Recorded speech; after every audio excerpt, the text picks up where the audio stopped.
As we keep moving on, guys, let's talk about another story. And it's not actually in the major leagues, but it's maybe coming to Major League Baseball soon. David Fletcher threw his first game as a pitcher. And for this, it's not him that he was like, man, he must be throwing 95. No, he is throwing some knuckleballs, Mickey Janus style. And of course, he struck out Jackson Holliday in the process. First off, knuckleballers, I could never hit him personally. Could never hit him. And if you throw a good knuckleball, that ball can go one way, the other, just drop down. It's crazy. But Fletcher actually, correct me if I'm wrong, Zach, first outing, not too shabby. Yeah, David Fletcher is the most interesting story in all of I will say crazy. In all of sports right now. So he was a utility fielder, mostly with the Anaheim Angels, LA Angels. So that's where he's known for mostly. And then just decides, hey, I'm going to try out being a knuckleball pitcher. But then to make it even crazier, and no one's talking about this, he is currently being investigated by the MLB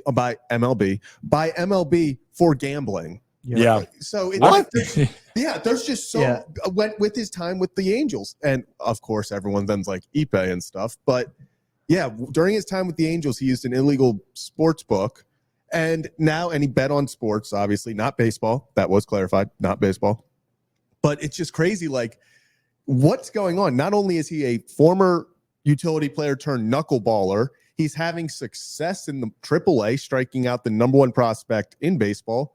But then he's also like dealing with this investigation. So just one of the wildest stories in sports right now. Speaking of Ipe, so I was just going to say to add context, speaking of Ipe, it was actually the same bookmaker that Ipe used.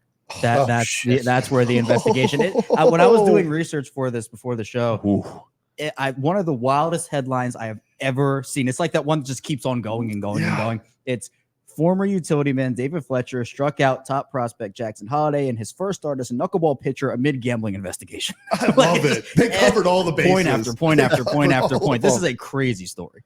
Well, here's why I was gonna say that in regards to last night's game, I don't know how sustainable this actually is. Did you guys see the stat lines here? Of the 64 pitches that he threw during that game last night, now obviously it was working for him against the Tides, and the Tides have some pretty serious bats over there, as we all know. But of the 64 pitches, 52 of them was that knuckleball. Oh yeah, I mean that's what he's gonna have to do. Yeah, but I mean, at some point, they're just gonna, I don't know, figure out how to hit that, right? I mean, there's no way that you're just 90%.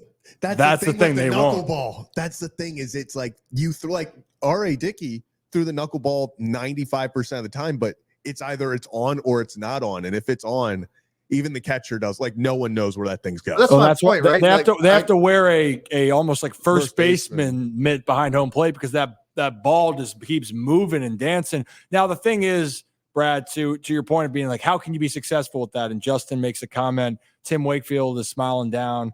May he rest in peace. But Tim Wakefield was one of those guys where knuckleball,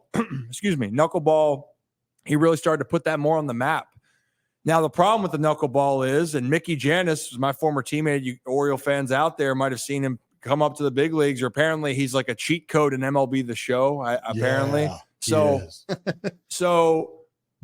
for Mickey, and you know what? I'm going to get Mickey's playing somewhere. He's playing, I think he's playing in the Mexican League. I'm going to go bother him. We're going to get him on the show. We're going to talk about knuckleballs because we should. The thing is, when you're really good at it, if you can control it, it's the hardest thing to hit.